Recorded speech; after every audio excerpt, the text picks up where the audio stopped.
Hello everyone, welcome back to my channel.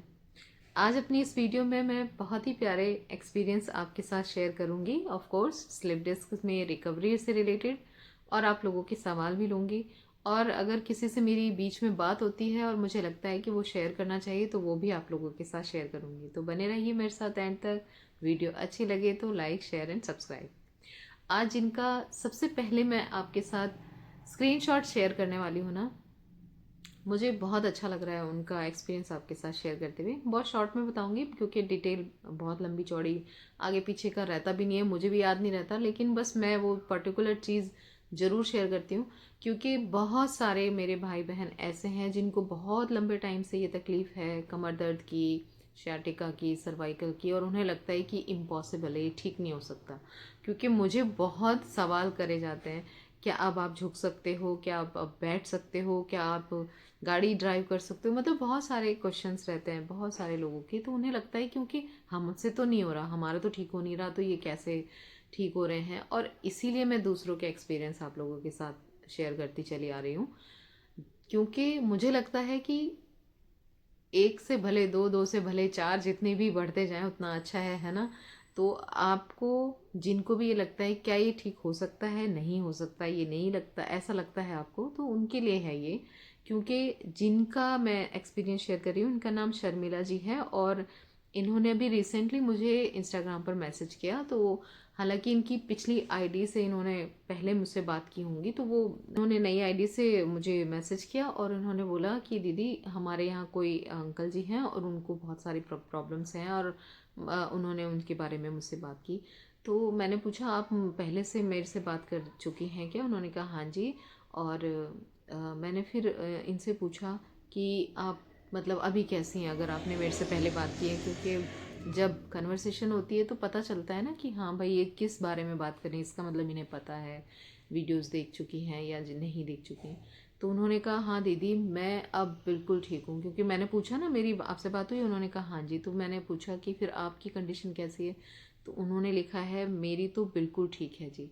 तो जब ये उनका जो सेंटेंस है आप देखना, यहाँ पे लिखा होगा मैं अब बिल्कुल ठीक हूँ जी, का मतलब है कि वो बिल्कुल ठीक है, मतलब 100%। क्योंकि कुछ लोगों के सवाल आते हैं, कभी पीछे वीडियोस में मैंने काफ़ी लोगों के ऐसे सवाल पूछे हैं 100% कब होगा। क्योंकि अक्सर लोग अपना एक्सपीरियंस जब शेयर करते हैं ना, तो वो ये बताते हैं दीदी हमें 50% आ गया है आराम, या हमको 80% आ गया है, 90% आ गया है।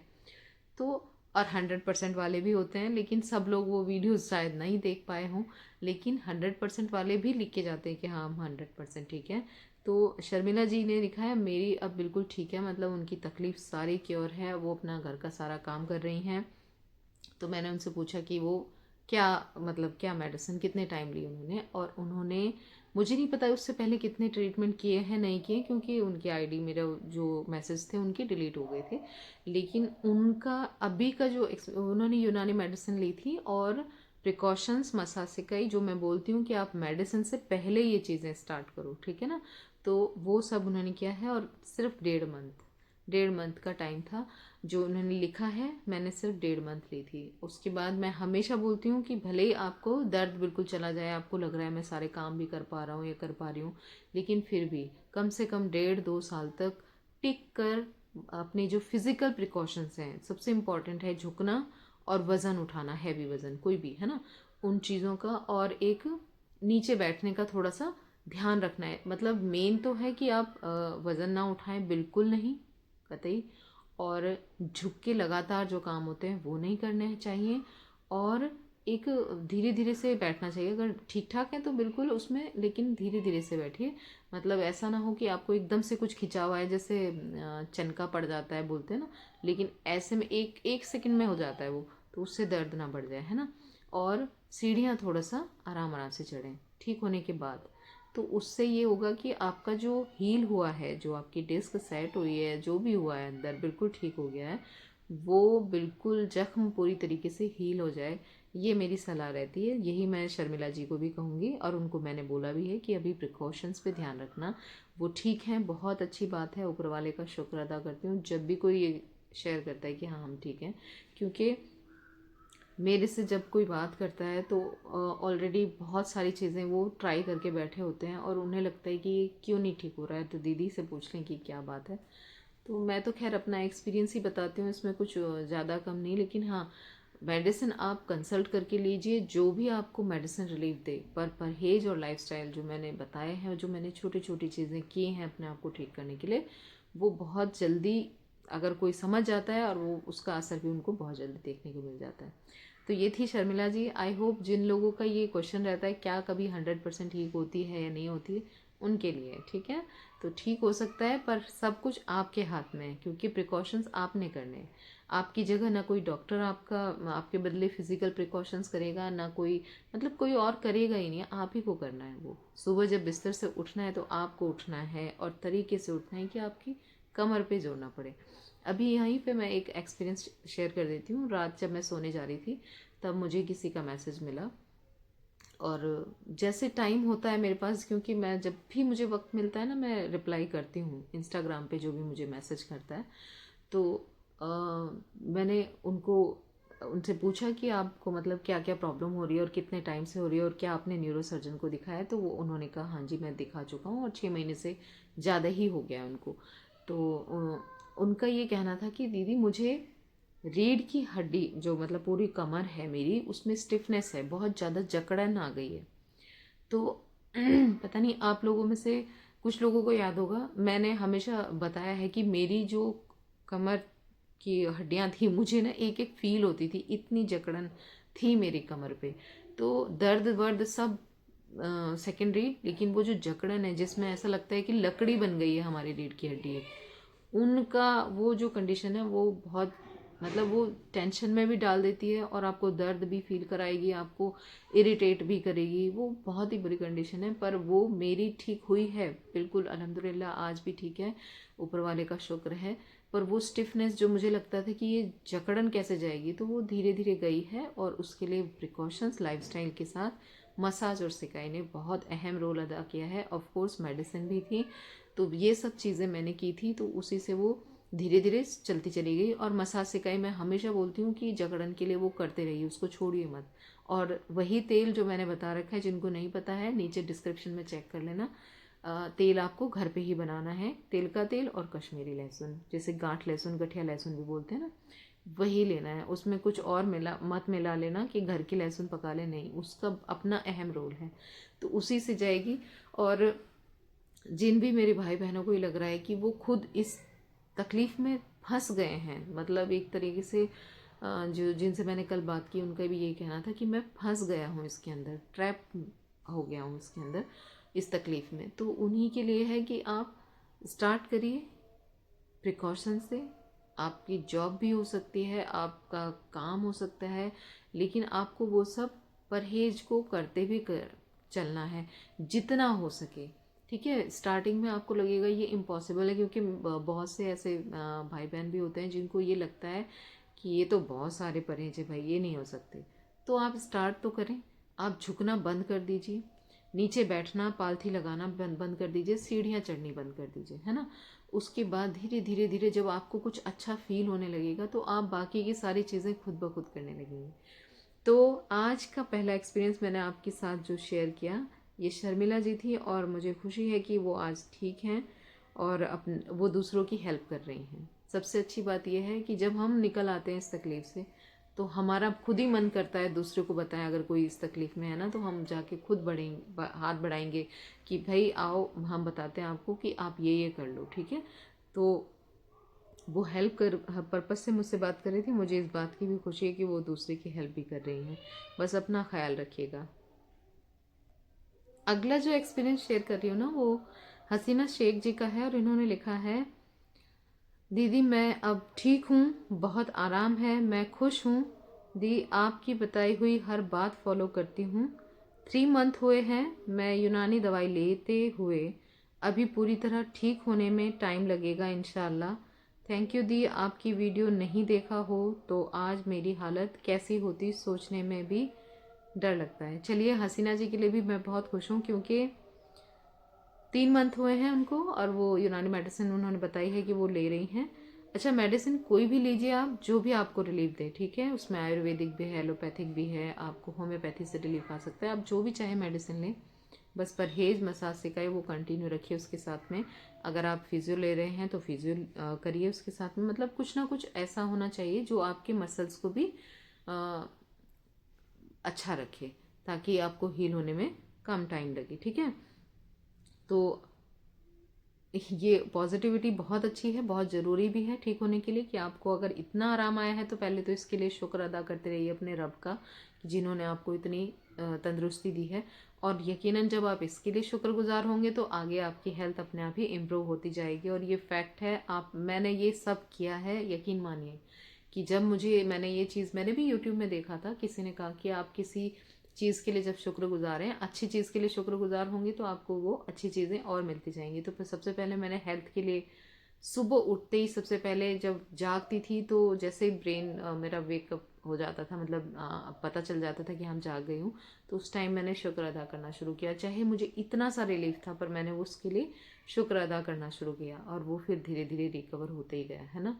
तो जब आप, जिसने हमें बनाया है उसको आप थैंकफुल होने चाहिए।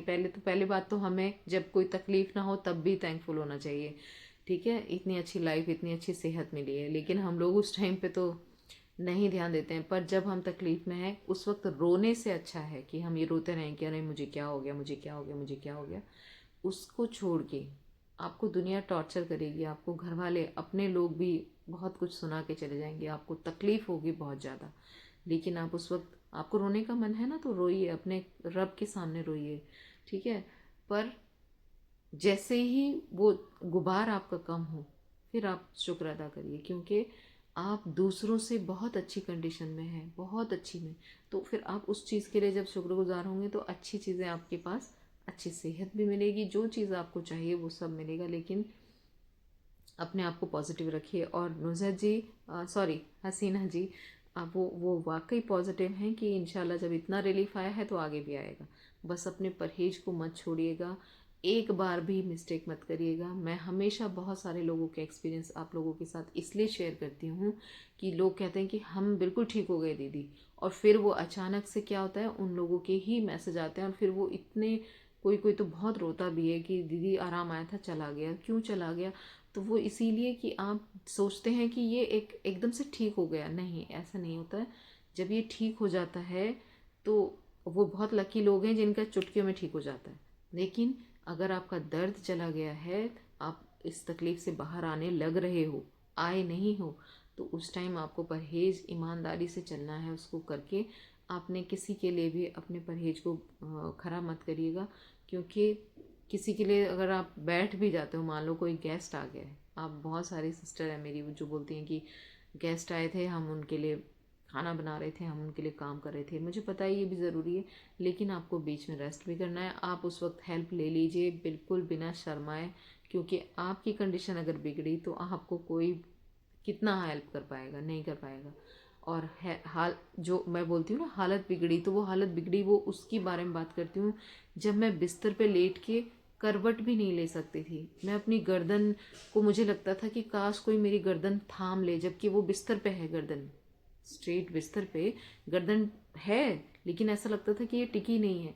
और जब कमर से नीचे का हिस्सा ऐसा लगता था कि ये कहीं अटक गया है, ये आया ही नहीं है बिस्तर पे।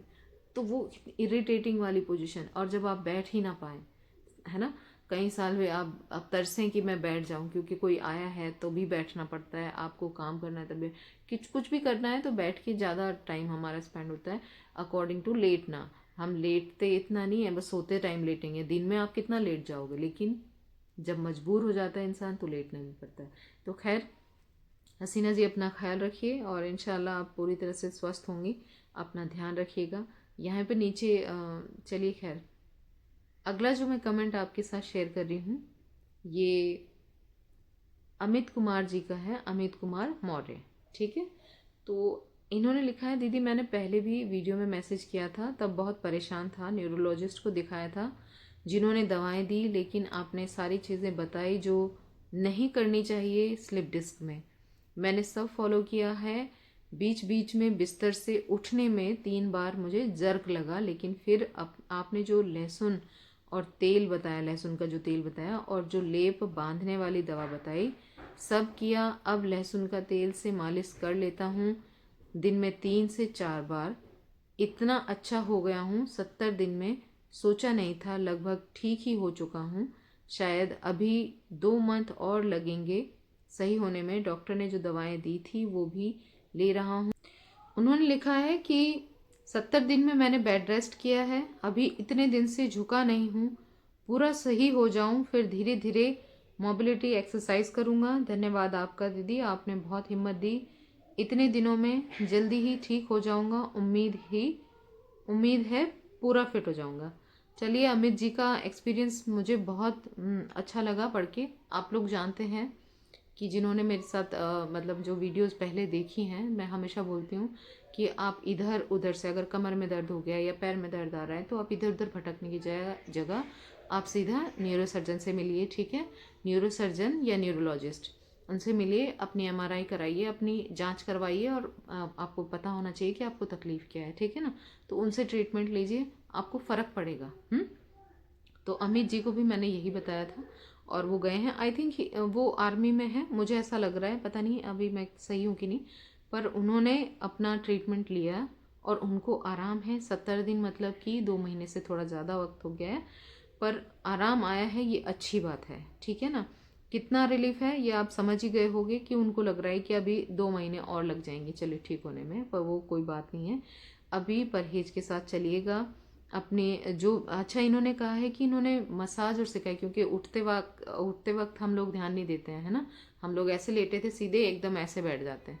तो जिनको स्लिप डिस्क है उनको बेड से सीधे बिल्कुल नहीं उठना है। और ये चीज़ जब मुझे समझ में आ गई थी, क्योंकि मेरे में गुंजाइश ही नहीं थी उठने की, रही नहीं, ख़त्म ही हो गई थी, मसल्स ने साथ देना ही छोड़ दिया था।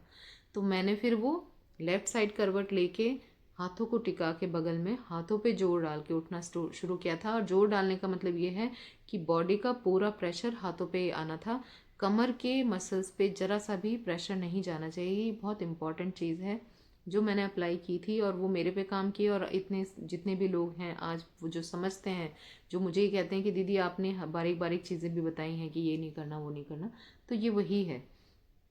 तो ये बहुत इंपॉर्टेंट है, डायरेक्ट नहीं उठना है, करवट लेके उठो। और मैं आपको एक चीज़ और क्लियर कर दूं, मेरे लेफ़्ट वाला शोल्डर जो था वो इतना पेन करता था, ये वाला हाथ भी सुन था उस वक्त। तो ये वाला शोल्डर तो मैं इस करवट लेटती थी ना, तो वो करवट मैं ज़बरदस्ती लेटती थी इस तरफ, फिर भी तकिया रख के, तभी मैं बोलती हूँ ना दोनों साइड तकिया लगा सकते हैं, तो मैं ऐसे तकिया लगा के, ताकि कंधा जो है वो दबे ना, उस तकिए के ऊपर थोड़ा गर्दन आ जाए। तो करवट के बल मैं तकिया लगाती थी, पर सीधा लेट के तो मैं बालों की चुटिया जो थी ना, वो इतना सा वो भी नहीं आ सकता था, बाल भी सिर के, मतलब जो चुटिया होती है ना गुथी हुई, वो नहीं आनी चाहिए थी। जूड़ा तो लगाना ही नहीं चाहिए, जो लोग अब तक गलती कर रहे हैं वो ध्यान रखना, जूड़ा बना के लेटना बिल्कुल नहीं है, वरना सर्वाइकल हो जाएगा। समझ आई। तो अमित जी ने जिक्र किया है कि जब उन्हें बार बार उठने पे कमर में जर्क लगा तो उन्होंने मसाज और सिकाई तेल का तेल और कश्मीरी लहसुन वाले ऑयल से ही की है। साथ में उन्होंने लेप भी यूज़ किया है, जो मैंने लेप बताया था। और लेप का वीडियो आपको डिस्क्रिप्शन में भी मिल जाएगा, वरना तो आप मेरे चैनल पे जाओगे वहाँ भी मिल जाएगा। जिनको बहुत सूजन हो या बहुत ज़्यादा दर्द हो कमर पे, उनके लिए वो बहुत अच्छा है। और जिनको टेल बोन पेन आता है उनके लिए लेप बहुत अच्छा है। आपको लेप बनाने की विधि, लगाने की विधि सब पता चल जाएगी। वीडियो डिस्क्रिप्शन में उसका लिंक मिल जाएगा, ठीक है।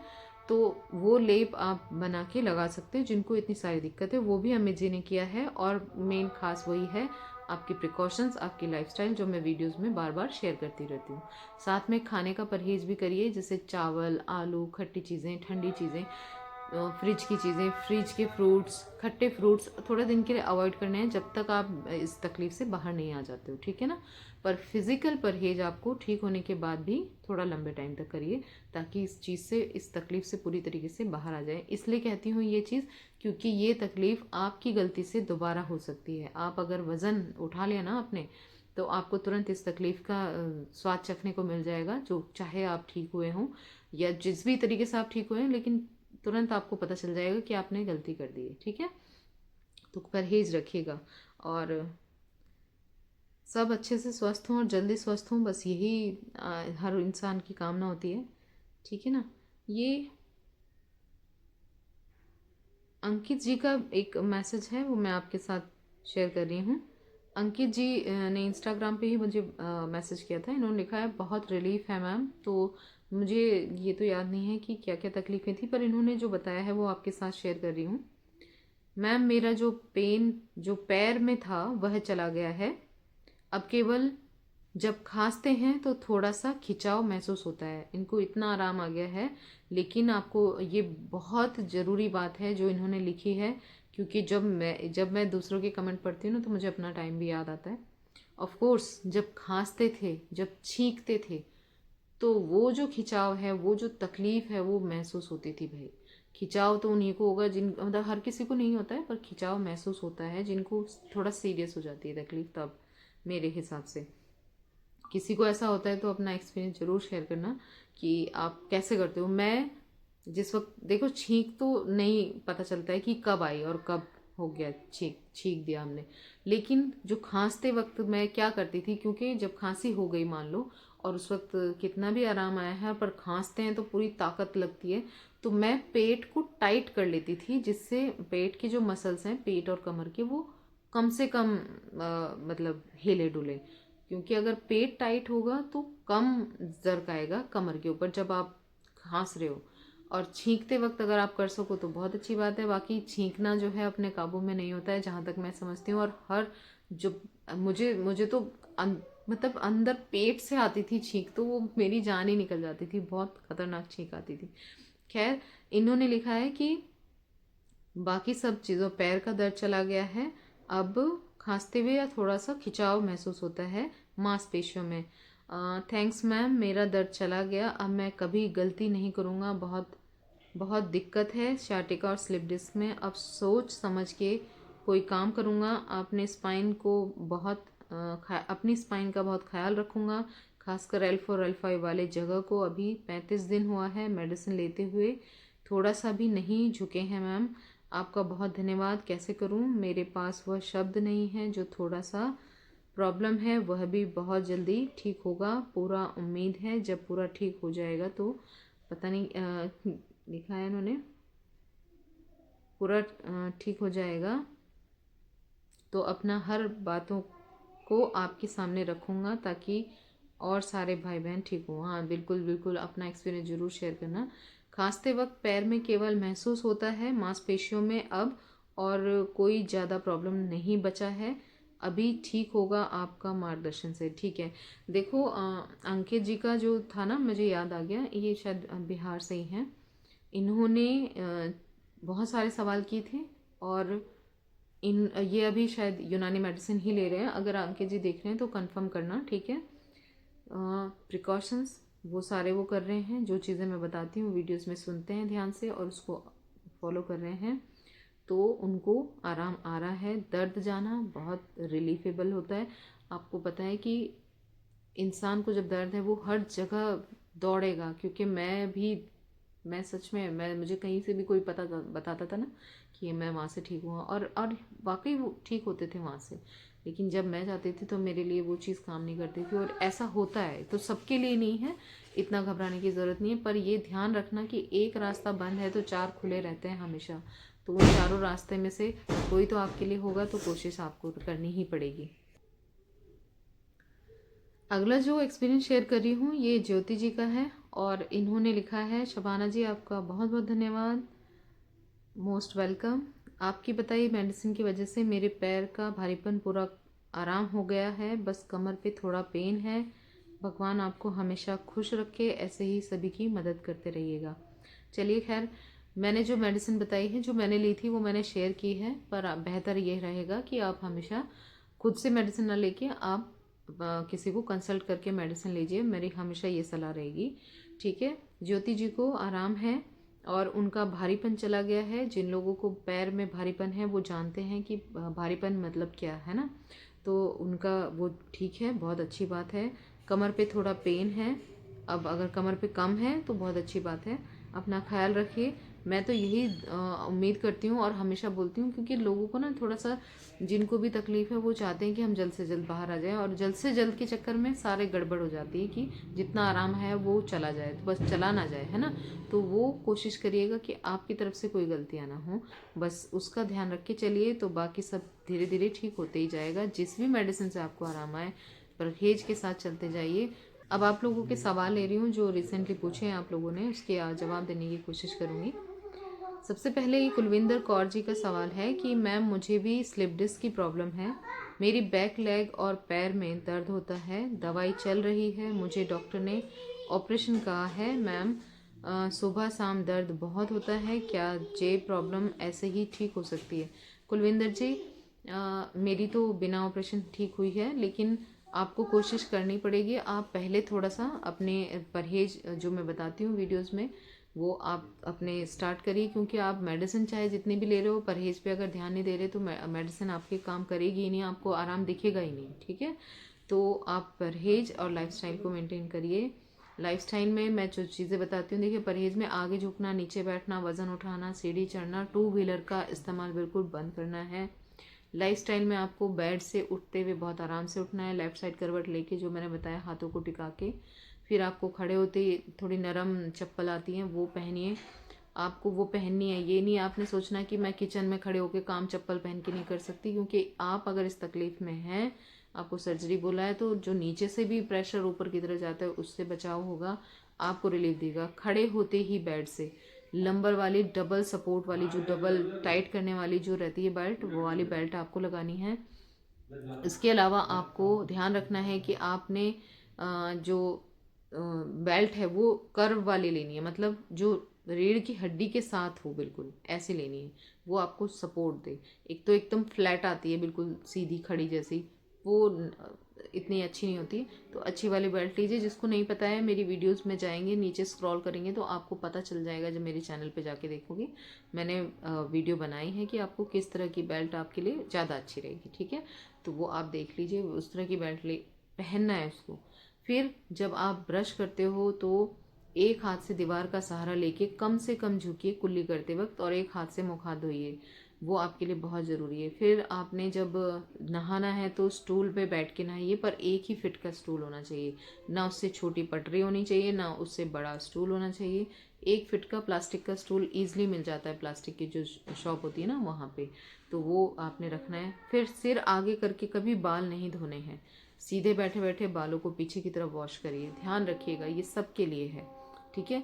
अगर आप इंडियन टॉयलेट यूज़ करते हैं तो जो मैंने किया है वो बता रही हूँ कि एक 2 इंच की हील और 1.5-2 इंच की हील पहन के आप टॉयलेट यूज़ कर सकते हैं। उससे धीरे धीरे आपको मतलब जो भी जितनी भी प्रॉब्लम है, चाहे आप बैठ भी नहीं पा रहे हैं, आप कितनी भी प्रॉब्लम है, तब भी आप इंडियन टॉयलेट अगर इस तरीके से यूज़ करेंगे तो धीरे धीरे धीरे धीरे वो हील होता जाएगा, मतलब वो प्रॉब्लम बढ़ेगी नहीं आपकी, आपको आराम ही आएगा। लेकिन अगर आप इंग्लिश टॉयलेट यूज़ करते हैं तो वो आपके लिए ज़्यादा बेहतर है, ठीक है। ये लाइफस्टाइल में आता है। आपने खाने का परहेज मैं ऑलरेडी बता चुकी हूँ, ये सारी चीज़ें आपने करनी है। इसके साथ ही एक ऑयल बनाना है जिसका लिंक नीचे डिस्क्रिप्शन में है, उसकी मसाज करनी है। और सबसे इम्पॉर्टेंट बात यह है कि मसाज का तरीका, नीचे लंबर में नीचे की तरफ से, टेल बोन की तरफ से सिर की दिशा में हाथ ले जाना है, फिर हटा लेना है, फिर नीचे से ऊपर, और वो पूरी रीढ़ की हड्डी पे करने की ज़रूरत नहीं है। जहाँ पे भी लंबर वाले जगह इतनी लंबी होती है, बस जहाँ पे L1 L2 L3 L4 L5 होता है ना, उतनी ही जगह पे मसाज करिए, पर नीचे से ऊपर की दिशा में। ये तरीका होना चाहिए। और मसाज 15-20 मिनट मसाज करिए, और उसके बाद तुरंत बाद ही आपने सिकाई करनी है 20-25 मिनट, और ये दिन में को 3 बार करिए अगर आप बहुत दर्द में हैं तो, ठीक है। आपको उसका आराम, मतलब फ़र्क आपको दिखेगा। अगर आपको ये सब दिखता है, इसके साथ ही आपको जो भी मेडिसिन आपको आराम दे, वो एलोपैथिक हो, यूनानी हो, आयुर्वेदिक हो, होम्योपैथी हो, आप ट्राई करते रहिए।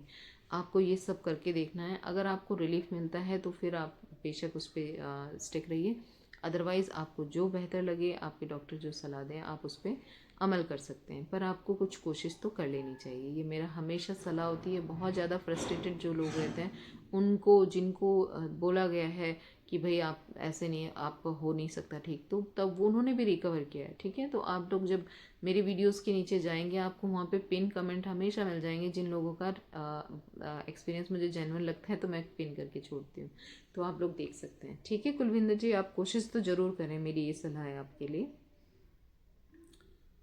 दूसरा सवाल ये पूजा सोम पूजा सोम का है, जिन्होंने लिखा है मेरे रीढ़ की हड्डी पे दर्द है, बीच में एक पॉइंट पे बहुत दर्द है, पता नहीं क्यों। पूजा जी, अगर आपने अभी तक नहीं समझा है तो पहली बात तो आप झुकना, नीचे बैठना, वजन उठाना भी बंद कर दीजिए। फिर भी आपको आराम नहीं दिखता है तो आप तुरंत अपने न्यूरो सर्जन को दिखाएं। अपने नज़दीक जो भी न्यूरो सर्जन या न्यूरोलॉजिस्ट हैं उनको आप मिल लें कि रीढ़ की हड्डी पे दर्द है तो उसको सीरियसली लेना ही चाहिए। क्योंकि मैंने इसको सीरियसली नहीं लिया था, मुझे लगा सिर्फ वैसे ही दर्द होता है, ऐसे ही हो जाता है, काम करने से दर्द हो जाता है, कुछ उम्र का तकाजा होगा, लेकिन ऐसा नहीं होता है। अगर रीढ़ की हड्डी पे दर्द महसूस हो रहा है तो आपको देर नहीं करनी है, और उसके आजू बाजू भी हो तब भी देर नहीं करनी है। ठीक है, पैर में दर्द जाए तब भी नहीं देर करनी है, चाहे हाथ में जाए। सर्वाइकल वाले भी बहुत प्रॉब्लम है, सर्वाइकल में किसी किसी को तो चक्कर ही आते रहते हैं बैठे बैठे, तब भी वो समझ नहीं पाते, उन्हें लगता है कि कुछ ओपरा हो गया है। सच में बता रही हूँ मैं कि कुछ लोगों का ये जो मतलब जिनको पता नहीं होती है, वो लोग यही सोचते हैं कि हमें कुछ हो गया है, हमें कुछ हो गया है, और तब तक और कंडीशन ख़राब हो जाती। तो ऐसा नहीं करना है। अपने न्यूरोलॉजिस्ट या न्यूरोसर्जन को मिलाइए, एमआरआई कराइए, मतलब मिलिए और एमआरआई कराइए तो आपको क्लियर हो जाएगा। अपना ट्रीटमेंट स्टार्ट करिए, ठीक है, विद प्रिकॉशंस। अगला ये सवाल है, इन्होंने पूछा है दीपक कुमार जी ने, क्या हमेशा के लिए ठीक हो सकता है? बिल्कुल हो सकता है, मैं तो ठीक हूँ, मुझे अगर कुछ नहीं प्रॉब्लम है। और ऐसे बहुत सारे भाई बहन मिल जाएंगे नीचे जब आप जाओगे, जिन्होंने लिख के छोड़ा है कि हाँ हम ठीक हैं, हम इतने टाइम से ठीक हैं और हम अपना काम सारा कर रहे हैं, अपनी जॉब कर रहे हैं, तो ठीक हो सकता है। बस आपके परहेज के ऊपर डिपेंड करेगा कि आपने अगर गलती की तो ये प्रॉब्लम आपको दोबारा हो सकती है। तो इसके लिए आपको लाइफ टाइम बस वज़न उठाना अवॉइड करिए और झटके से खुद को बचाइए। जैसे झटका लग जाता है ना, गाड़ी एकदम खड्डे में गई और एकदम उछाल लगा, या फिर गाड़ी में बैठे हैं, बस में बैठे हैं, तो मतलब उस झटके से खुद को बचाइए जो बहुत भयानक लगे, उससे बचाना है। नॉर्मल तो आदमी ठीक ठाक कुछ भी कर सकता है, उसमें कोई प्रॉब्लम है नहीं। और ये सीरियस पेशेंट्स के लिए था। अगर किसी को अभी हुआ है और उन्होंने रिकवर किया है तो वो लोग जिम भी कर रहे हैं, कोई प्रॉब्लम नहीं है। ठीक है, तो मेरे हिसाब से ये ठीक हो सकता है। आपको भरोसा करना है और कोशिश करनी है। अगला सवाल ये सुप्रिया जी का था। इन्होंने पूछा है, मैं कुछ दिनों से आपका वीडियो देख रही थी, मुझे 6 महीनों से स्याटिका है, मैंने फिजियोथेरेपी भी करा लिया, होम्योपैथिक दवाई 3 महीनों से खा रही हूँ, लेकिन पूरा ठीक नहीं हो रहा है। दीदी क्या आप अपना मेडिसिन का नाम, फ़ोटो। अच्छा, ये तो मैं ऑलरेडी शेयर कर चुकी हूँ और मेरे वीडियो का लिंक हमेशा डिस्क्रिप्शन में डालती हूँ, लेकिन आप कंसल्ट करके मेडिसिन लीजिए। और अगर आपने न्यूरोसर्जन को नहीं दिखाया है तो मेरी सलाह ये रहेगी कि पहले आप न्यूरोसर्जन को दिखाएं। ठीक है, और प्रिकॉशंस स्टार्ट करिए। बिना प्रिकॉशंस कोई भी मेडिसिन काम नहीं करेगी, और इसी गलतफहमी में हम लोग दवाइयाँ खाते जाते हैं, हम डॉक्टर टू डॉक्टर बदलते रहते हैं, लेकिन हम परहेज नहीं करते हैं। हमें लगता है घर के काम तो ज़रूरी हैं, वो तो करने ही पड़ेंगे, हम नहीं करेगा तो कौन करेगा। घर वाले भी ऑर्डर मारते हैं, ये काम कर दो, वो कर दो, ये कर दो, सबको काम चाहिए, सबको काम चाहिए। आपकी स्थिति चाहे बिगड़े या सुधरे, आप उसको महसूस करोगे, कोई और नहीं महसूस करेगा। ठीक है सुप्रिया जी, तो जो मैं ऑलरेडी परहेज बता के अभी वीडियो में बताए हैं मैंने, उनको सुनिए अच्छे से और लाइफस्टाइल मेंटेन करिए। अपने मसाज सिकाई घर पे करके देखिए, ठीक है, विद जो भी आपको मेडिसिन आपको आराम दे वो मेडिसिन लीजिए। अगला ये सवाल है, एक्शन मूवीज़ करके चैनल है, इन्होंने पूछा है मैम सोना कैसे है, प्लीज़ वो बता दो, स्लीप लेने में बहुत ज़्यादा प्रॉब्लम आती है। तो मैं आपको बताऊं कि जिनको स्लिप डिस्क है, लंबर में जिनको दिक्कत है, उनको सोने में दिक्कत आएगी ही, लेटने में भी दिक्कत आएगी। आप जागते हो तो ज़्यादा दर्द महसूस होगा, ज़्यादा अनकंफर्टेबल महसूस होगा, लेकिन उसका सीधा सा सिंपल सा ये तरीका है कि आपको जिस पोजीशन में आराम मिले उस पोजीशन में लेटिए। दूसरा, पोजीशन चेंज करते रहिए, जैसे कभी लेफ़्ट करवट लेटे तो कभी राइट करवट लेटें, तो कभी सीधे लेटना है, तो कभी पेट के बल लेटना है। पेट के बल लेटते हुए आप अपने पैरों को आगे पीछे, मतलब जैसे भी आपको कंफर्टेबल हो वैसे कर सकते हो। आप किसी किसी को पैरों यानी घुटनों के नीचे जो तकिया रहता है ना, तकिया, वो तकिया रखने से भी किसी को बहुत अच्छा लगता है लेट के, जिस जो सीधा नहीं लेट पाता। जैसे मैं नहीं लेट सकती थी सीधा, तो मुझे उस वक्त नहीं पता था ना, किसी ने बताया था कि आप तकिया रखिए तो आपको अच्छा लगेगा। तो पैरों के घुटनों के नीचे टावल सॉरी घुटने के नीचे आप तकिया रख के देखें, उसमें अगर आराम मिलता है तो वैसे रखिए। अगर किसी को पैरों के नीचे रख के मिलता है रिलीफ तो वैसे रख सकते हैं। कोई कोई कमर के नीचे रखता है, पर मेरी सलाह है कमर के नीचे मत रखिए। आपका पोस्चर जितना सीधा रहेगा आपका डिस्क उतना ही अच्छे से जल्दी हील होगा। मतलब आपका जो पोस्चर है अगर वो सही पोस्चर पे रहेगा तो डिस्क अपने आप सेट होगी, लेकिन अगर आप पोस्चर ही खराब कर लोगे तो वो कैसे ठीक होगी। तो इस चीज़ का ध्यान रखिएगा। आई होप आप समझ पाए हो कि जिस तरीके से आपको आराम मिलता है और एक ही तरीके से लेटने पे आप नहीं लेट सकते हैं, तो वो आप बदल बदल के लेटते रहिए। अगला सवाल ये जसपाल जी का है, जिन्होंने लिखा है मुझे स्लिप डिस्क हर्निएशन है।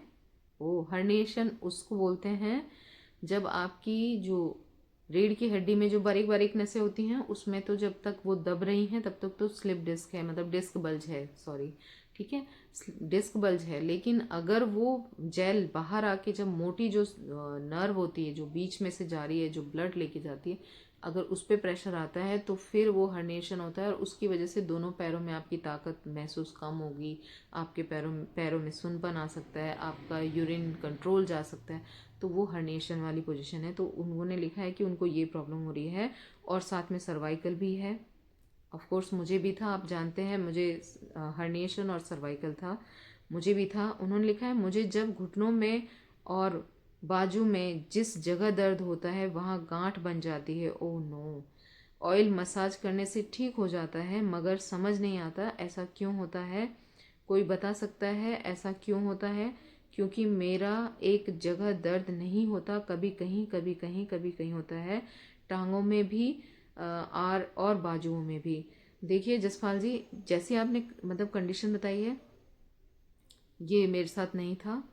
हर्निएशन और सर्वाइकल तो था जिसकी वजह से मेरी एक बाजू सुन थी, मुझे टेल बोन पेन बहुत था, यूरिन कंट्रोल गया था, दोनों पैरों में कमजोरी थी मेरे, लेकिन इतना ऐसा नहीं था कि कहीं गांठ बन जाए। तो मेरा ये एक्सपीरियंस नहीं है, पर मैं ये शेयर कर रही हूँ कि अगर किसी भी भाई बहन के साथ ऐसी प्रॉब्लम थी और उन्होंने हील की है तो प्लीज़ अपना एक्सपीरियंस ज़रूर शेयर कीजिएगा जसपाल जी के लिए, ठीक है, ताकि उनको पता चले। जसपाल जी आपने न्यूरो सर्जन को दिखाया है कि नहीं वो देखिए, और अगर आपको एलोपैथी से रिलीफ नहीं है तो फिर दूसरी मेडिसिन आप ज़रूर ट्राई करके देखें। प्रिकॉशंस आप और लाइफस्टाइल बहुत सीरियसली आपको फॉलो करनी चाहिए अगर आप हर्निएशन में हैं। ये मेरी सलाह है, क्योंकि बहुत धीरे धीरे स्लोली मैंने रिकवर किया था और मैंने बहुत ईमानदारी से परहेज किया है, बहुत अच्छे से लाइफस्टाइल मेंटेन की थी, तब ये हुआ है। जब भी मुझे बीच में कोई बता देता था कि वहाँ से मुझे आराम आया है तो मैं भी दौड़ लगा के पहुँचती थी, और फिर ऐसा होता था कि आराम जो जितना था भी वो भी चला जाता था। तो फिर मैंने सोच लिया कि नहीं, भले ही स्लोली होगा लेकिन मैं इस चीज़ को कंटिन्यू रखूँगी जिस पे मुझे रिलीफ आ रहा था, ठीक है। तो ये आपको देखना है कि आपको अब क्या करना है। कोई अगर बता सके तो ज़रूर बताइएगा कि गांठ क्यों बन रही है और ये ठीक कैसे होगी। अगला सवाल ये मोहम्मद अरहम करके है, किसी ने पूछा है सिस्टर आपने परहेज कितने टाइम किया है खट्टी बादी ठंडी चीज़ों का, चावल का, आपने स्लिप डिस्क में सेकेंड बेबी के टाइम कौन से डॉक्टर की ट्रीटमेंट लिया है? देखिए, खाने का परहेज मैंने जब तक मैं बिल्कुल ठीक नहीं हो गई तब तक किया है। जब बिल्कुल ठीक हो गई उसके बाद खाने का परहेज मैं आज तक नहीं करती हूँ। मैं पूरा अच्छे से खाती हूँ, सब कुछ खाती हूँ, खट्टा चावल हर चीज़ खाती हूँ, ठीक है। बस उड़द की दाल में मुझे थोड़ा सा अभी भी डर लगता है, उड़द की दाल से बहुत गैस्ट्रिक होती है और वो मेरे हिसाब से मैंने कभी बचपन से भी खाई नहीं थी, तो मुझे उड़द की दाल वैसे भी मतलब बहुत ज़्यादा वो नहीं है, पर डर लगता है क्योंकि वो गैस करती है ज़्यादा, ठीक है। बाकी और सारी चीज़ें तो मैं खाती हूँ, उड़द की दाल भी मैं खिचड़ी वगैरह में खा लेती हूँ, पर ऐसे खाने में लगातार जैसे बनाते ना सिर्फ दाल दाल, तो उसमें मैं थोड़ा सा नहीं खाती हूँ। बाकी सारी चीज़ें खाती हूँ। तो अब मैं वो खाने का परहेज ठीक होने के बाद छोड़ दिया था और मैंने लगभग 3 साल किया है, ठीक है। आपने स्लिप डिस्क में सेकंड बेबी, अच्छा सेकंड बेबी के टाइम पे मैंने ट्रीटमेंट, ऑफ कोर्स मैंने गायनोकोलॉजिस्ट जो होती हैं उनसे ही ट्रीटमेंट लिया है, पर उनको मैंने अपनी पूरी कंडीशन, हालांकि मैं बिल्कुल ठीक थी फिर भी मैंने अपनी बता दी थी, क्योंकि कोई नहीं जानता कि डिलीवरी के टाइम पे कोई कंडीशन अगर ऐसी हुई कि ऑपरेशन की नौबत आई, जबकि मेरा नॉर्मल बेबी था, पहले वाला भी और दूसरा भी, तो मुझे डॉक्टर को पहले से अपनी कंडीशन बतानी थी, तो मैंने बताई और उनको अच्छे से समझ भी आया, और उन्होंने अपने जो डॉक्टर रहते हैं न्यूरो, उनसे बात भी की थी कि अगर कभी ऐसी नौबत आए ऑपरेशन की तो क्या करना चाहिए। ठीक है, तो गायनो को दिखाइए, अच्छी डॉक्टर को दिखाइए और उनको अपनी कंडीशन बताइए, और ये भी बताइए कि आप चाहते हैं कि आप नॉर्मल ही बेबी का मतलब डिलीवरी कराएं, क्योंकि ऑलरेडी स्लिप डिस्क है और फिर उसमें ऑपरेशन के लिए इंजेक्शन वगैरह जो लगता है उसके बाद क्या होगा मुझे भी नहीं पता, क्योंकि वो मैंने किया नहीं है, पर आप अपने डॉक्टर को पहले से बता दें। ठीक है, लक्ष्मी जी का सवाल है ये कि कुछ दिनों से दर्द वापस आ रहा है, प्लीज़ हेल्प मी। देखिए लक्ष्मी जी, दर्द वापस आ रहा है तो रेस्ट करिए, मसाज सिकाई करिए, अपने काम को जो भी आप कर रही थी जिसकी वजह से दर्द आया उसको पहचानिए और उसको अवॉइड करिए। पहचानना आपको ही पड़ेगा, क्योंकि मैं तो नॉर्मल चीज़ें ही बता सकती हूँ, लेकिन ध्यान आपको देना पड़ेगा कि क्या आपने ऐसा किया है, क्योंकि हर जगह हर चीज़ तो सेम नहीं हो सकती, पर कुछ काम ऐसे होते हैं कि आपको लगेगा, जैसे मैंने एक सिस्टर का शेयर किया था, उन्होंने कहा कि मैं चादर बिछाती हूँ तो मुझे दर्द आता है। ऑफ कोर्स मैं चादर बिछा ही नहीं सकती थी, क्योंकि उसमें जो मुझे इतने से भी झुकना पड़ता था ना, वो भी मेरे लिए बहुत थरथराहट हो जाता था, मतलब बेकार थी वो कंडीशन लंबर वालों के लिए। तो मैं यही कहूँगी कि आप जिस भी छोटे भी काम को आप सोच रहे हो ना, मैं घुटने झुका के झुक जाती हूँ या घुटने मोड़ के मैं बैठ जाती हूँ, तो वो भी आपको दिक्कत करेगा। तो छोटी छोटी चीज़ें हैं जो आपको लगेगा कि अरे ये तो कर सकते हैं, पर वो नहीं करनी चाहिए, तो वो पहचानिए और उनको परहेज पे ध्यान दीजिए, तभी आपका दर्द बढ़ रहा है, क्योंकि आप गलती कर रहे हैं। सचिन पथाड़े जी का ये सवाल था कि मेरे टेल बोन में बहुत दर्द है, मैं क्या करूं। तो मैंने ऑलरेडी बताया, एक लेप है ना, आंबा हल्दी मैदा लकड़ी चोट सज्जी, इनका मिक्सर बनाना है, उसको पीस के उसका लेप बना के उसको रात को लगाना है, सुबह वो झड़ जाएगा, उसको निकाल दीजिए। दिन में मसाज सिकाई करिए, सारे परहेज करने हैं, आपने मेडिसिन लेनी है और मसाज सिकाई करनी है। टेल बोन में अगर दर्द है तो बैठना बिल्कुल अवॉइड करिए, जितना ज़रूरी हो, सिर्फ खाना खाने के टाइम या 15-20 मिनट बीच में मन करे तो भी बैठिए। बैठना जितना अवॉइड करेंगे टेल बोन वालों को उतना रिलीफ मिलेगा, ये मेरा एक्सपीरियंस है, क्योंकि मैंने यही किया है। मेरी पूरी कंडीशन ठीक हो गई थी, पूरी सारी प्रॉब्लम्स ठीक हो गई थी, पर टेल बोन दर्द धीरे धीरे गया उसके बाद भी, है ना। तो मैंने कॉकेक्स कुशन यूज़ नहीं किया था, एक्टिवा की ट्यूब यूज़ की थी। वही मैं बताती हूँ कि आप या तो एक्टिवा की ट्यूब रखिए जिस पे आप बैठेंगे, या फिर कॉकेक्स कुशन, तो टेल बोन को सरफेस पे टच होने से बचाना है, तो वो हील हो जाएगी। पर करना तो सभी कुछ पड़ेगा, ये नहीं कि आप सिर्फ टेल बोन के लिए कुछ अलग से कर लेंगे तो हो जाएगा, ऐसा नहीं है। क्योंकि वो टेल बोन दर्द आता क्यों है, लंबर में कहीं ना कहीं नसदबरी है ना, तो उसको ठीक करेंगे तो वो भी धीरे धीरे अपने आप ठीक हो जाएगा। ज्योति फैक्ट्स करके है ये जिन्होंने पूछा है, मेरी ऑपरेशन डिलीवरी हुई है, मैं अपने बेटे को फीड कराने में भी बहुत ज़्यादा दिक्कत होती है, एमआरआई भी करा ली। ज्योति जी, न्यूरोसर्जन से ट्रीटमेंट ले रहे हो तो परहेज करिए, बच्चे के लिए किसी की हेल्प लीजिए, क्योंकि आपका बेबी अभी हुआ है, ऑपरेशन ऑलरेडी है आपका।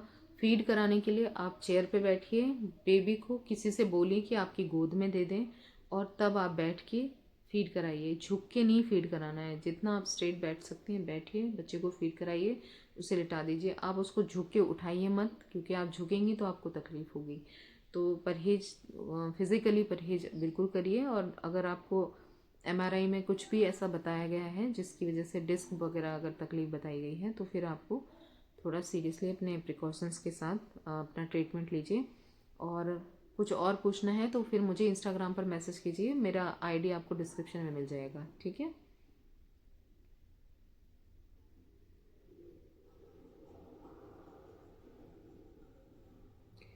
एक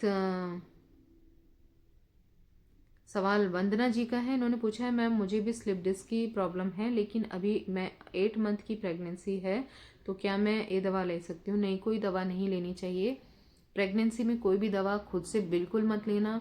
आपको अपने गायनोकोलॉजिस्ट से मिलना चाहिए, गायनों को दिखाइए, और अगर वो कुछ ऑइंटमेंट वगैरह दें तो वो लगा लीजिए, या फिर आप तेल जो मैंने बता रखा है वो तेल बनाइए, उसको करवट के बल लेट के, क्योंकि आप पेट के बल तो लेट नहीं सकते, उसको करवट के बल लेट के आप मसाज करवाइए जिस तरीके से मैंने बताई है, और सिकाई कर लीजिए। इसके अलावा कोई और आप अभी ट्रीटमेंट मत लेना। परहेज़ आप अभी कर सकते हो, परहेज़ से भी आपको बहुत आराम मिलेगा। फिजिकल परहेज, झुकना, नीचे बैठना, वजन उठाना, ये सब बंद करिए, सीढ़ी वगैरह बंद करिए। वॉक करना है, आप नॉर्मली वॉक करिए, क्योंकि उससे नॉर्मल डिलीवरी हो सकती है आराम से। तो आपको वॉक करना है, लेकिन आपको स्टेप्स नहीं चढ़ने हैं, ठीक है। ये आप करना चाहिए आपको। आप ध्यान रखिए, कोई नहीं, जब आप डिलीवरी आपकी हो जाएगी उसके बाद आप चाहे जो भी ट्रीटमेंट लें, है ना, लेकिन फ़िलहाल आपको कोई भी मेडिसिन नहीं लेनी चाहिए। तो बस आज के लिए इतना ही। उम्मीद करती हूँ ये वीडियो आप लोगों के काम आए, आप लोगों को हेल्प मिले इससे। और अगर किसी को इसकी ज़रूरत हो, आपको लगे आपके आसपास कोई है तकलीफ़ में, तो उसे शेयर ज़रूर करिएगा। अपना बहुत सारा ख्याल रखिए, और अपना अच्छा एक्सपीरियंस ज़रूर शेयर करते रहिए मेरे साथ। मुझे दुआ में याद रखिएगा। अपना खूब सारा ख्याल रखिए। मिलते हैं नेक्स्ट वीडियो में।